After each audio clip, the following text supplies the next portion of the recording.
ಬ್ಯಾಗದ ನೋಡು.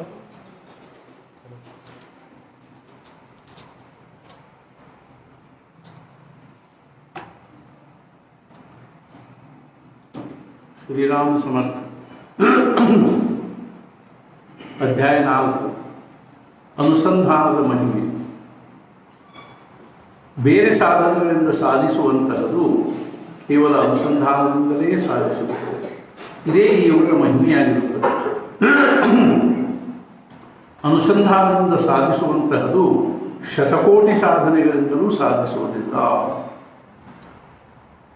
ಶ್ರೀ ಬ್ರಹ್ಮಚೈತನ್ಯ. ಹೃದಯ ನಿವಾಸಿ ಆತ್ಮಾನಂದ ಅನುಸಂಧಾನವನ್ನು ಅಂತಃಕರಣದಲ್ಲಿ ಸ್ಥಿರಗೊಳಿಸುವುದು ಒಂದು ಕಲೆಯಾಗಿರುತ್ತದೆ. ಇದು ರಕ್ತಗತವಾದರೆ ಪರಮಾರ್ಥದಲ್ಲಿ ಎಲ್ಲ ಸಮಸ್ಯೆಗಳು ತಾವಾಗಿಯೇ ನಿವಾರಣೆಯಾಗುತ್ತವೆ. ಅನುಸಂಧಾನದ ಪರ್ಯವಸಾನವು ಆತ್ಮ ಸಾಕ್ಷಾತ್ಕಾರದಲ್ಲಾಗುತ್ತದೆ. ಆತ್ಮ ಸಾಕ್ಷಾತ್ಕಾರವೆಂದರೆ ಆತ್ಮದರ್ಶನ. ಜ್ಞಾನವೇ ಆತ್ಮನ ಸ್ವರೂಪವಾದದ್ದರಿಂದ ಆತ್ಮದರ್ಶನ ಹಾಗೂ ಆತ್ಮಜ್ಞಾನಗಳೆರಡೂ ಭಿನ್ನವಲ್ಲ. ಅದರಂತೆ ಆತ್ಮನು ಬ್ರಹ್ಮಸ್ವರೂಪನಾಗಿರುತ್ತಾನೆ.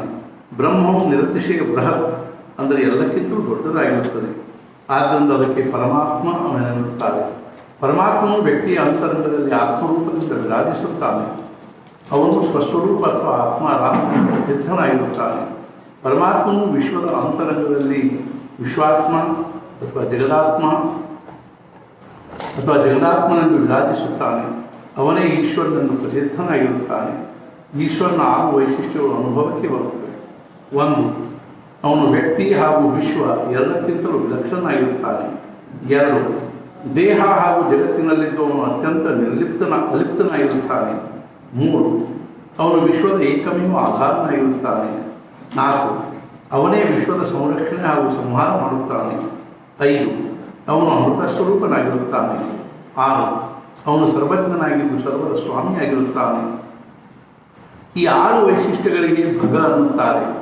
ಆದ್ದರಿಂದ ಬ್ರಹ್ಮಜ್ಞಾನಿ ಸಂತರು ಪರಮಾತ್ಮನಿಗೆ ಭಗವಾನ್ ಅಥವಾ ಭಗವಂತ ಎಂದು ಅನ್ನುತ್ತಾರೆ.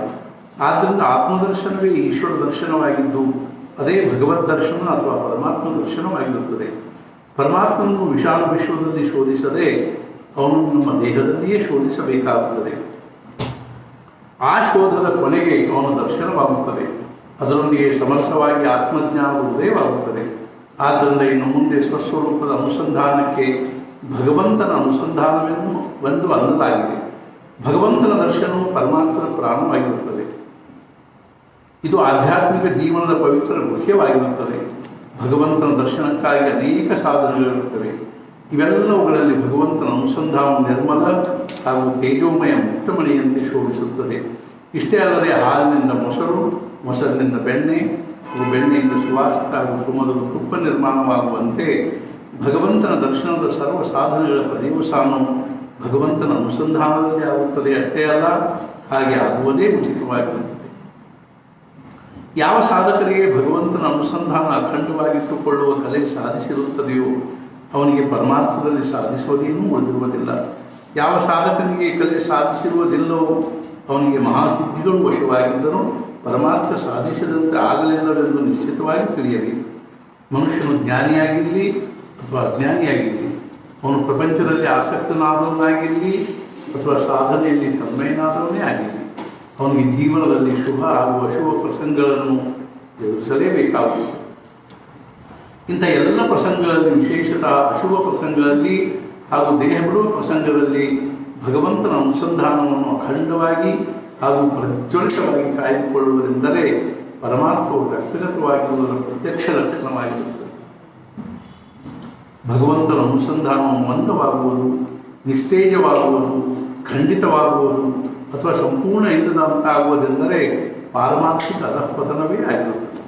ಪ್ರಪಂಚದಲ್ಲಿಯ ಎಲ್ಲ ಆಕರ್ಷಣೆಗಳನ್ನು ಉಪೇಕ್ಷಿಸಿ ಸುಖ ದುಃಖಗಳ ಆಘಾತಗಳನ್ನು ಸಹಿಸಿ ಭಗವಂತನ ಅನುಸಂಧಾನವನ್ನು ಒಂದೇ ಸ್ಥಳದಲ್ಲಿ ಕಾಯ್ದುಕೊಳ್ಳುವುದೇನೂ ಸುಲಭವಲ್ಲ.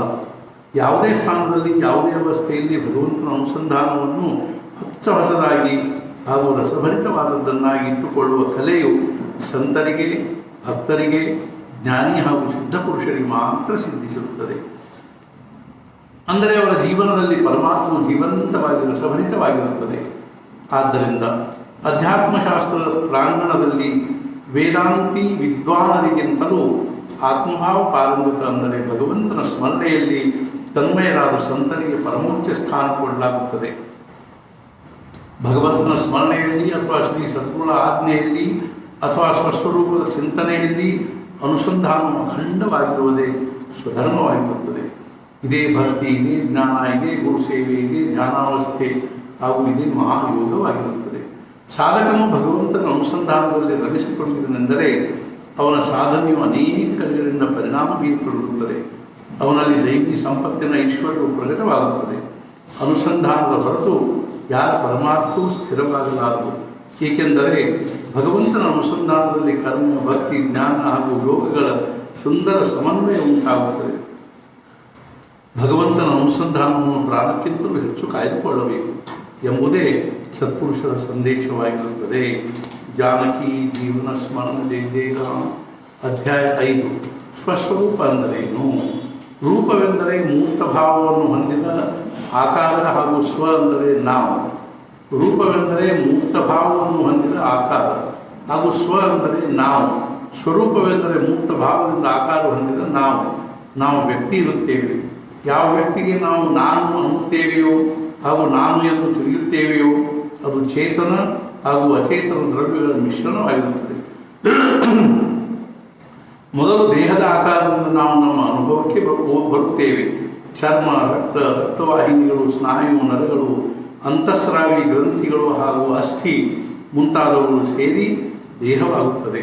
ನಾವು ಒಂದು ಕಡೆಗೆ ನಾನು ದೇಹವೇ ಇರುತ್ತೇನೆ ಎಂಬ ಭಾವನೆಯಿಂದ ವ್ಯವಹರಿಸುತ್ತೇವೆ ಹಾಗೂ ಇನ್ನೊಂದು ಕಡೆಗೆ ಅದೇ ದೇಹವನ್ನು ನನ್ನದೆಂದು ತಿಳಿದು ಸಂರಕ್ಷಿಸುತ್ತೇವೆ. ಅಂದರೆ ನಾವು ದೇಹದ ರೂಪದಿಂದಲೇ ಒಂದು ವ್ಯಕ್ತಿಯೆಂದು ಜಗತ್ತಿಗೆ ಕಾಣಿಸುತ್ತೇವೆ ಎಂಬುದರಲ್ಲಿ ಸಂಶಯವಿಲ್ಲ. ಆದರೆ ಕೇವಲ ಅಚೇತನವಾದ ದೇಹವೇ ನಾವಲ್ಲ. ಈ ದೇಹವನ್ನು ಜೀವಂತವಾಗಿಡುವ ಹಾಗೂ ಅದನ್ನು ಚಲನವಲ್ಲಗೊಳಿಸುವ ಸಾಮರ್ಥ್ಯ ಕೊಡುವ ಪ್ರಾಣವು ನನ್ನದೇ, ಅಂದರೆ ನನ್ನ ವ್ಯಕ್ತಿತ್ವದ್ದೇ ಒಂದು ಅಂಗವಾಗಿರುತ್ತದೆ. ನಮಗೆ ನಾನು ಇರುತ್ತೇನೆ ಹಾಗೂ ನಾನು ಜೀವಂತವಾಗಿರುತ್ತೇನೆ ಎಂಬ ಪ್ರತ್ಯಕ್ಷ ಜ್ಞಾನವಿರುತ್ತದೆ. ಅಂದರೆ ದೇಹವು ನನ್ನದೆನಿಸುವಂತೆ ಪ್ರಾಣವು ನನ್ನದೆನಿಸುತ್ತದೆ. ನನಗೆ ನನ್ನ ಪ್ರಾಣ ಜಡ್ಪಡಿಸುತ್ತದೆ, ನನ್ನ ಪ್ರಾಣ ಕಂಠಗತವಾಗಿರುತ್ತದೆ, ನನ್ನ ಪ್ರಾಣ ಹೋಗುವ ಭಯವೆನಿಸುತ್ತದೆ ಎಂದು ಅನಿಸುತ್ತದೆ. ತಾತ್ಪರ್ಯವೇನೆಂದರೆ ನನ್ನ ವ್ಯಕ್ತಿತ್ವವು ನನ್ನ ಜೀವಂತ ದೇಹದ ಗುಣವಾಗಿರುತ್ತದೆ. ಅದು ಆ ಜೀವಂತ ದೇಹದ ಮೂಲಕ ವ್ಯಕ್ತವಾಗುತ್ತದೆ. ಆದರೆ ಇಷ್ಟರಿಂದಲೇ ಮುಗಿಯುವುದಿಲ್ಲ. ಜೀವಂತ ದೇಹದಲ್ಲಿದ್ದು ಅದರ ಮೂಲಕ ಅನೇಕ ಕರ್ಮ ಮಾಡಿಸಿಕೊಳ್ಳುವ, ಅನೇಕ ಉತ್ತಮ ಕೆಟ್ಟ ವಾಸನೆಗಳನ್ನು ತೃಪ್ತಪಡಿಸಿಕೊಳ್ಳುವ, ಅನೇಕ ಕಲ್ಪನೆಗಳನ್ನು ರಚಿಸುವ, ಬೇರೆ ಬೇರೆ ಬೇಕು ಬೇಡಗಳನ್ನು ಹೊಂದಿರುವ ಮನಸ್ಸು ಕೂಡ ನನ್ನ ವ್ಯಕ್ತಿತ್ವದ್ದೇ ಅಂಗವಾಗಿರುತ್ತದೆ. ಮನಸ್ಸು ನನ್ನದಾಗಿರುವುದರ ಕಾರಣ ಅನೇಕ ನೆನಪುಗಳನ್ನು, ಭಾವನೆಗಳನ್ನು, ವಾಸನೆಗಳನ್ನು, ಕಲ್ಪನೆಗಳನ್ನು ಹಾಗೂ ವಿಕಾರಗಳನ್ನು ನಾನು ನನ್ನ ಮನಸ್ಸಿನಲ್ಲಿ ಸಂಗ್ರಹ ಮಾಡಿಟ್ಟುಕೊಂಡಿರುತ್ತೇನೆ. ಇಷ್ಟೇ ಅಲ್ಲದೆ ನನ್ನ ವ್ಯಕ್ತಿಮತ್ವ ಅಂದರೆ ನನ್ನ ವ್ಯಕ್ತಿಮತ್ವದ ಪ್ರಕಾರ ಹಾಗೂ ಅಂತಸ್ತು ಬಹಳಷ್ಟು ಮಟ್ಟಿಗೆ ನನ್ನ ಮನೋರಚನೆಯನ್ನೇ ಅವಲಂಬಿಸಿಕೊಂಡಿರುತ್ತವೆ. ನಾನು ನನ್ನ ಮನಸ್ಸನ್ನು ಜೀವಂತ ದೇಹಕ್ಕಿಂತಲೂ ಹೆಚ್ಚಿಗೆ ಜೀವಂತವಾಗಿ ಹಾಗೂ ನಿಕಟವಾಗಿ ನನ್ನ ಅಂತರಂಗದಲ್ಲಿ ಹೊಂದಿದವನಾಗಿರುತ್ತೇನೆ. ಆದರೂ ನನ್ನ ವ್ಯಕ್ತಿತ್ವ ಇಷ್ಟರಿಂದಲೇ ಮುಗಿಯುವುದಿಲ್ಲ. ಅನೇಕತೆಯಿಂದ ಏಕತೆಯನ್ನು ಶೋಧಿಸುವ ಹಾಗೂ ಅನೇಕ ಸಮಸ್ಯೆಗಳನ್ನು ಬಿಡಿಸುವ ಮಾರ್ಗ ತೋರಿಸುವ ಬುದ್ಧಿಯು ನನ್ನ ವ್ಯಕ್ತಿತ್ವದ್ದೇ ಮಹತ್ವಪೂರ್ಣ ಅಂಗವಾಗಿರುತ್ತದೆ. ಅಲ್ಲದೆ ನನಗೆ ತಿಳುವಳಿಕೆ ಬಂದಾಗಿನಿಂದ ಜೀವನ ಮುಗಿಯುವವರೆಗೆ ನಾನು ಅನ್ನುವ ಅಹಂಕಾರವಂತೂ ನನ್ನ ವ್ಯಕ್ತಿತ್ವದ ಕೇಂದ್ರವೇ ಆಗಿರುತ್ತದೆ. ಈ ಅಹಂಕಾರವು ಕರ್ತೃತ್ವದ ಭಾವನೆ ಹೊಂದಿ ಚಿಂತೆ ಮಾಡುತ್ತದೆ. ಜ್ಞಾತೃತ್ವದ ಭಾವನೆಯಿಂದ ದೃಶ್ಯದ ಪರಿಚಯ ಸಂಗ್ರಹಿಸಿ ಅದರಿಂದ ಸುಖ ಅನುಭವಿಸುವ ಆಶೆ ಹೊಂದುತ್ತದೆ. ನಾನು ಪಾಪಿ ಅಥವಾ ಪುಣ್ಯವಂತ, ದಡ್ಡ ಅಥವಾ ಪಂಡಿತ, ಚಿಕ್ಕವ ಅಥವಾ ದೊಡ್ಡವ, ಸುಖಿ ಅಥವಾ ದುಃಖಿ ಇತ್ಯಾದಿ ಕಲ್ಪನೆಗಳನ್ನು ಅಹಂಕಾರವೇ ಪೋಷಿಸುತ್ತದೆ. ದೇಹ, ಪ್ರಾಣ, ಮನಸ್ಸು, ಬುದ್ಧಿ, ಅಹಂಕಾರ ಹಾಗೂ ವಾಸನೆಗಳ ಸಮುಚ್ಚಯ ರೂಪ ನಾನು ವ್ಯಕ್ತಿ ಎಂದು ವ್ಯವಹರಿಸುತ್ತೇನೆ.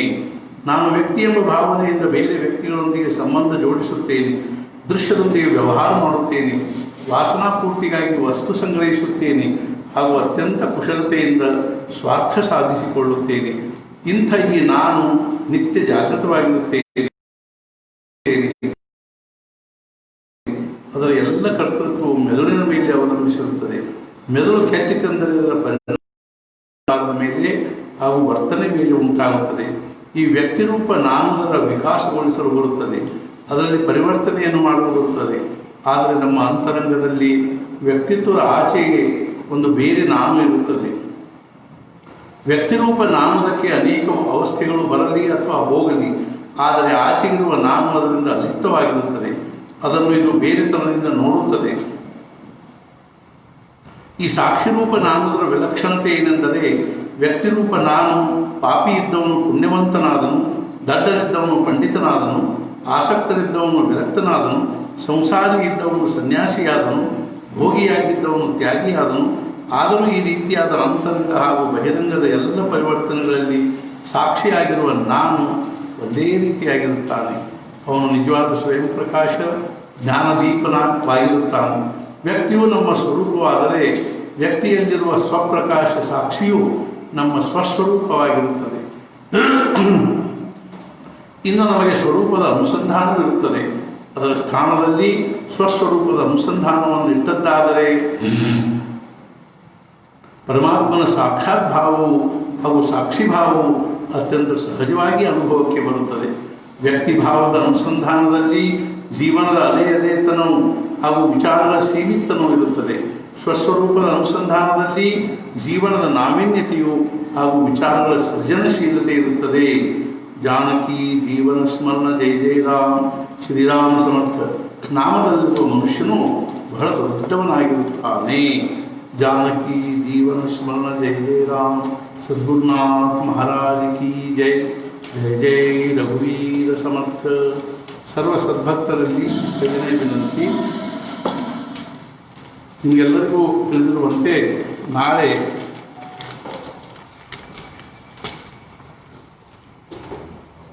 ಸೂರ್ಯಗ್ರಹಣವಿರುತ್ತದೆ. ಶಾಲಿವಾಂಶಕ್ಕೆ 1942 ಶಾರ್ವರಿ ನಾಮ ಸಂವತ್ಸರ,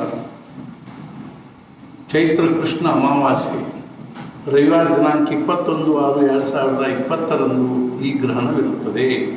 ಅರ್ಥಾತ್ ನಾಳೆ ಇರುತ್ತದೆ. ಈ ಗ್ರಹಣದ ಸ್ಪರ್ಶ ಏನಿದೆ ಬೆಳಿಗ್ಗೆ 10:04:51 ಮಧ್ಯಮ ಏನಿದೆಯೋ 11 ಗಂಟೆ 46 ನಿಮಿಷ 46 ಮೋಕ್ಷ ಮಧ್ಯಾಹ್ನ 13:28 ಅಂದರೆ 1 ಗಂಟೆ 28 ನಿಮಿಷ 41 ಈ ಗ್ರಹಣದ ಮೋಕ್ಷವಾಗುತ್ತದೆ.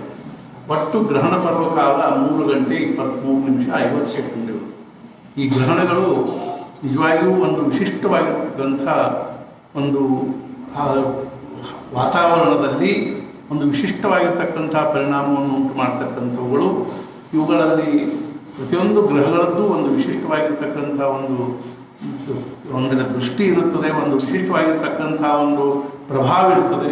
ಅದಕ್ಕನುಸಾರವಾಗಿ ಈ ಗ್ರಹಣಗಳಲ್ಲಿ ನಾವು ಮುಖ್ಯವಾಗಿ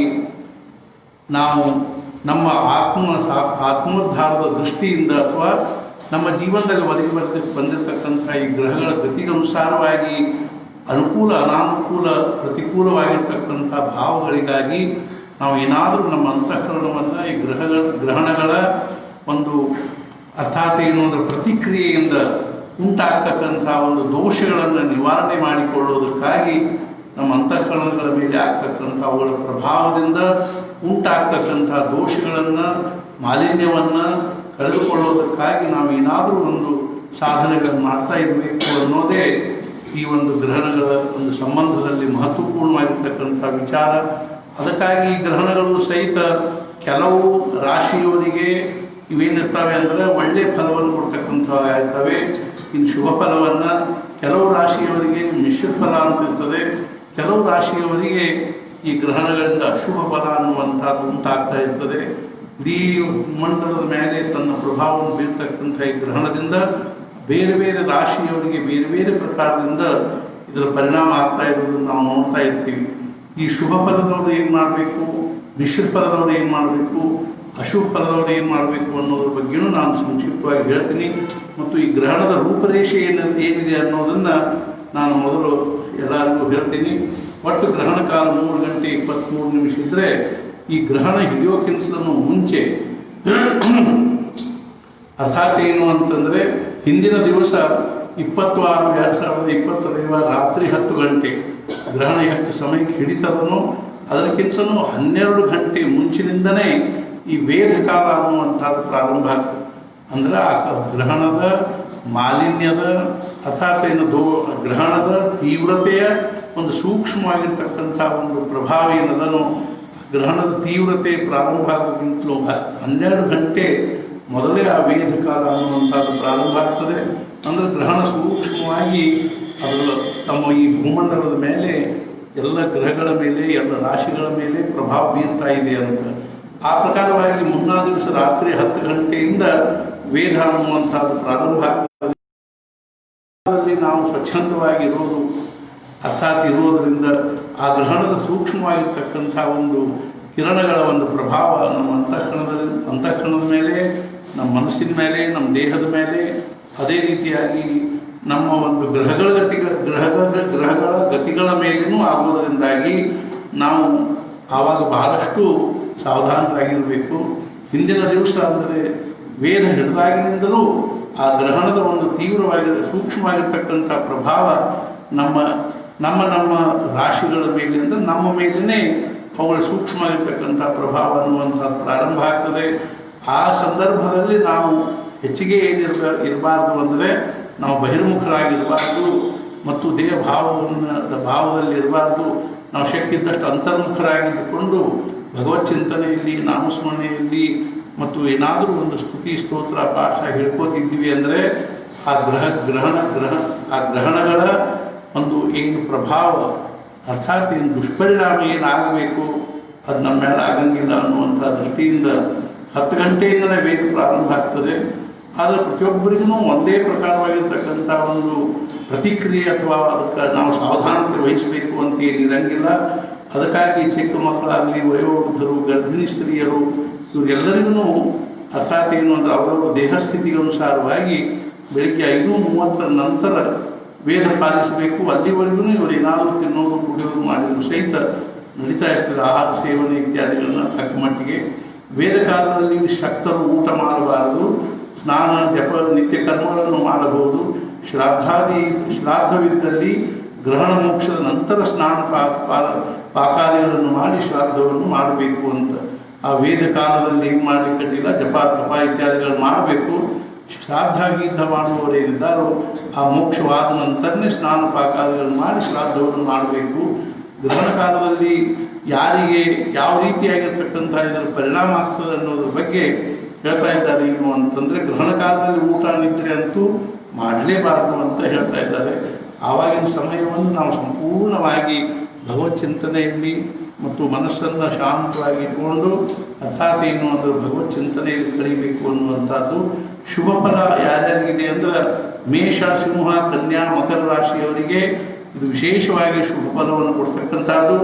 ಮಿಶ್ರ ಫಲ ಅನ್ನುವಂಥದ್ದು ಸ್ವಲ್ಪ ಶುಭ, ಸ್ವಲ್ಪ ಅಶುಭ ಅನ್ನುವಂಥದ್ದೇನಿದೆ ವೃಷಭ, ತುಲಾ, ಧನು, ಕುಂಭ ರಾಶಿಯವರಿಗೆ. ಅಶುಭ ಫಲ ಅನ್ನುವಂಥದ್ದು ಮಿಥುನ, ಕರ್ಕ, ವೃಶ್ಚಿಕ, ಮೀನ ರಾಶಿಯವರಿಗೆ ಇರ್ತಕ್ಕಂಥದ್ದು. ಅಶುಭ ಫಲವಿದ್ದವರು ಹಾಗೂ ಗರ್ಭಿಣಿ ಸ್ತ್ರೀಯರು ಗ್ರಹಣವನ್ನು ನೋಡಬಾರ್ದು. ನೋಡೋದ್ರಿಂದ ಸೂಕ್ಷ್ಮವಾಗಿ ಆ ಗ್ರಹಣ ಅರ್ಥಾತ್ ಏನು ಅಂತಂದರೆ ಆ ಗ್ರಹಗಳ ಒಂದು ತೀಕ್ಷ್ಣವಾಗಿರ್ತಕ್ಕಂಥ ಒಂದು ಕಿರಣಗಳಿಗೆ ನಾವು ಏನಾಗ್ತೀವಿ ಅಂತಂದರೆ ಗುರಿ ಆಗ್ತೀವಿ. ಆದ್ದರಿಂದ ನಾವು ಗ್ರಹಣವನ್ನು ನೋಡಲಿಕ್ಕೆ ಹೋಗಬಾರ್ದು. ಗ್ರಹಣ ಕಾಲದಲ್ಲಿ ನಾವು ಏನು ಮಾಡಬೇಕು ಅಂದರೆ ಗ್ರಹಣ ಸ್ಪರ್ಶವಾದ ಮೇಲೆ ಸ್ನಾನ ಮಾಡಬೇಕು. ಮಧ್ಯದಲ್ಲಿ ದೇವಪೂಜಾ, ಹೋಮ, ತರ್ಪಣ, ಜಪ, ಶ್ರಾದ್ದಾದಿಗಳನ್ನು ಮಾಡಲಿಕ್ಕೆ ಬರ್ತದೆ. ಬಿಡುತ್ತಿರುವಾಗ ದಾನ, ಗ್ರಹಣ ಬಿಟ್ಟ ಮೇಲೆ ಪುನಃ ಸ್ನಾನ ಮಾಡಬೇಕು. ಜನನ ಶೌಚ, ಮರಣ ಶೌಚವಿದ್ದರೂ ಸಹ ಗ್ರಹಣ ನಿಮಿತ್ತ ಸ್ನಾನ ದಾನಾದಿಗಳನ್ನು ಮಾಡಬೇಕು. ಮಂತ್ರ ಮಾಲಿನ್ಯ ಪರಿಹಾರಕ್ಕೋಸ್ಕರ ನಾವು ಅನುಗ್ರಹ ತೆಗೆದುಕೊಂಡಿರ್ತಕ್ಕಂಥ ಮಂತ್ರಗಳಾಗಲಿ ಅಥವಾ ನಿತ್ಯ ಪಠಣ ಮಾಡತಕ್ಕಂಥ ಮಂತ್ರಗಳಿಗೆ ಆ ಗ್ರಹಣ ಕಾಲದಲ್ಲಿ ಆ ಗ್ರಹಣದ ಒಂದು ದೋಷ ಸೂಕ್ಷ್ಮವಾಗಿ ಆ ಮಂತ್ರಗಳ ಮೇಲೂ ಆಗ್ತದೆ. ಅದರ ಮಾಲಿನ್ಯ ಉಂಟಾಗ್ತದೆ. ಆ ಮಾಲಿನ್ಯ ಪರಿಹಾರಕ್ಕೋಸ್ಕರ ಪರ್ವಕಾಲದಲ್ಲಿ ಗುರುಪದಿಷ್ಠ ಮಂತ್ರ, ಗಾಯತ್ರಿ ಮಂತ್ರಾದಿಗಳನ್ನು ಜಪಿಸಬೇಕು. ಅವಾಗ ಶಾಂತವಾಗಿ ಕೂತ್ಕೊಂಡು ಜಪ ಮಾಡಬೇಕು. ಪರ್ವಕಾಲದಲ್ಲಿಯೂ ಮೂತ್ರ, ಶೌಚ, ಅಭ್ಯಂಗ, ನಿದ್ದೆಗಳನ್ನು ಮಾಡಬಾರದು ಗ್ರಹಣ ಹಿಡಿದಾಗ. ಅರ್ಥಾತ್ ಯಾರಿಗಾದರೂ ಈ ಇದರೊಳಗಿನ ಅಶುಭ ಫಲ ಇದ್ದವರು ಮತ್ತು ಸ್ವಲ್ಪ ಮಟ್ಟಿಗೆ ಮಿಶ್ರ ಫಲ ಇದ್ದವರು ಸಹಿತ ನಾವೇನು ಮಾಡಬೇಕು ಅಂದರೆ ಅದಕ್ಕೊಂದು ವಿಶಿಷ್ಟವಾಗಿರ್ತಕ್ಕಂಥ ಮಂತ್ರವನ್ನು ಹೇಳ್ತಾರೆ. ಮತ್ತು ಅದಕ್ಕಾಗಿ ನಾವು ಏನು ದಾನ ಮಾಡಬೇಕು ಅನ್ನೋದನ್ನು ಸಹಿತ ಹೇಳ್ತಾ ಇದ್ದಾರೆ. ಅರ್ಥಾತ್ ಮಮ ಜನ್ಮ ರಾಶಿ ಜನ್ಮ ನಕ್ಷತ್ರ ಸ್ಥಿತ सूर्यग्रहण सूचित सकलानिष्ट प्रशांतिपूर्वकम एकादश स्थान स्थित ग्रहण सूचित अशुभ शुभ फल प्राप्त्यर्थम बिंबदान करिष्ये. ಬಿಂಬದಾನ ಅಂದ್ರೆ ಬೆಳ್ಳಿದು ಇದನ್ನು ಮಾಡಿರ್ತಾರೆ ಒಂದು ರಾಹುವಿಂದು. ಅದೇ ರೀತಿಯಾಗಿ ಏನು ಅಂದರೆ ಒಂದು ಸೂರ್ಯನದು ಬಿಂಬವನ್ನು ಮಾಡಿರ್ತಾರೆ. ಒಂದು ಚಿಕ್ಕದಾಗಿರ್ತಕ್ಕಂಥ ಪ್ರತಿಮೆ ಇರ್ತದೆ. ಆ ಪ್ರತಿಮೆಯನ್ನು ನಾವು ಏನು ಮಾಡಬೇಕು ಅಂದರೆ ದಾನ ಮಾಡಬೇಕಂತ ಸಂಕಲ್ಪ ಮಾಡಿ ಸೂರ್ಯ ಮತ್ತು ರಾಹುವನ್ನು ನಮಸ್ಕರಿಸಿ ತಮೋಮಯ ಮಹಾಭೀಮ ಸೋಮಸೂರ್ಯ ವಿಮರ್ದನ ಹೇಮತಾರ ಪ್ರದಾನೇನ ಮಮ ಶಾಂತಿ ಪ್ರದೋಭವ ವಿಧುಂತುದ ನಮಸ್ತುಭ್ಯಂ ಸಿಂಹಿಕಾ ನಂದನಾಚ್ಯುತ ದಾನೇನಾನೇನ ನಾಗಸ್ಯ ರಕ್ಷಮಾಂ ವೇದಜಾದ್ಭಯ. ಈ ಶ್ಲೋಕಗಳನ್ನು ಹೇಳಿ ಇದಂ ರಾಜಕಂ ಸೌವರ್ಣಂ ಬಿಂಬಂ ಯಥಾಶಕ್ತಿ ತಿಲ ವಸ್ತ್ರ ಪಾತ್ರ ದಕ್ಷಿಣಾ ಸಹಿತ ಗ್ರಹಣ ಸೂಚಿತಾರಿಷ್ಟ ವಿನಾಶಾರ್ಥಂ ಶುಭ ಫಲ ಪ್ರಾಪ್ತ್ಯರ್ಥಂ ಬ್ರಾಹ್ಮಣ ಸಂಪ್ರದದೆ ಎಂದು ಹೇಳಿ ದಾನ ಮಾಡಬೇಕು ಅಂತ ತಿಳ್ಕೊಂಡು ಹೇಳಿದ್ದಾರೆ. ಅದಕ್ಕನುಸಾರವಾಗಿ ನಾಳೆ ನಾವು ಇದೇ ಸಮಯದಲ್ಲಿ ಶ್ರೀ ಸದ್ಗುರು ಸಾನ್ನಿಧ್ಯದಲ್ಲಿ ನಾವೆಲ್ಲರೂ ಇಲ್ಲಿ ಅರ್ಥಾತ್ ಏನು ಅಂತಂದರೆ ನಾವು ಇಲ್ಲಿ ಕೂತ್ಕೊಂಡು ಭಗವಂತನ ನಾಮಸ್ಮರಣೆ ಅದು ಮಾಡಬೇಕು, ಮಾಡ್ತಾ ಇರ್ತೀವಿ. ಆ ಗ್ರಹಣ ಬಿಡೋದ್ರೊಳಗಾಗಿಯೇ ಯಾರಿಗೆ ಅಶುಭ ಫಲ ಇದೆಯೋ ಅವರು ಮತ್ತು ಮಿಶ್ರ ಫಲ ಇರ್ತಕ್ಕಂಥವರು ದಾನ ಮಾಡ್ತಿದ್ರು ಅಂದರೆ ಅದಕ್ಕೊಂದು ನಿಶ್ಚಿತವಾದ ಸಮಯವನ್ನು ನಾವು ಹೇಳ್ತೀವಿ. ಅರ್ಥಾತ್ ಏನು ಅಂದರೆ ಅದು 10 ಗಂಟೆಗೆ ಶುರು ಆದರೆ ಬಿಡೋದಕ್ಕಿಂತಲೂ ಅರ್ಧ ಗಂಟೆ ಮುಂಚೆ ಅರ್ಥಾತ್ 1:28ಕ್ಕೆ ಬಿಡ್ತಿದ್ರೆ ನಾವು 1 ಗಂಟೆಗೆ ಅರ್ಥಾತ್ 12:45ಕ್ಕೆ ನಾವೇನು ಮಾಡಿಸ್ತೀವಿ ಅಂದರೆ ಸಂಕಲ್ಪ ಮಾಡಿಸ್ತೀವಿ. ಯಾರ್ಯಾರು ಸಂಕಲ್ಪ ಮಾಡ್ಬೇಕಂತೀರೋ ಅವ್ರು ಏನು ಮಾಡಬಹುದು ಅಂದರೆ ಈ ಒಂದು ದೂರವಾಣಿ ಅಥವಾ ಮೀಡಿಯಾದ ಮೂಲಕವಾಗಿ ನಿಮಗೆ ಸಂಕಲ್ಪ ಮಾಡಿಸ್ಲಿಕ್ಕೆ ಶಕ್ಯ ಆಗ್ತದೆ. ನಿಮ್ಮ ಮನೆಯಲ್ಲಿ ಕೂತ್ಕೊಂಡೆ ಸಂಕಲ್ಪ ಮಾಡಬೇಕು, ಸ್ನಾನ ಮಾಡಿರಬೇಕು, ಹಿಡಿದದ್ದು ಸ್ನಾನ ಮಾಡಿರಬೇಕು. ಆಮೇಲೆ ಸಂಕಲ್ಪ ಮಾಡಿ ಅದು ಮುಗೀತು ಅಂದರೆ ಆಮೇಲೆ ಬಿಟ್ಟದ ಸ್ನಾನವನ್ನು ಮಾಡಲಿಕ್ಕೆ ಬರ್ತದೆ. ಈ ಪ್ರಕಾರವಾಗಿ ಗ್ರಹಣ ಹಿಡಿದಾಗಲೇ ನಾವು ದಾನ ಮಾಡಿಬಿಡ್ಲಿಕ್ಕೂ ಬರ್ತದೆ. ಆದ್ದರಿಂದ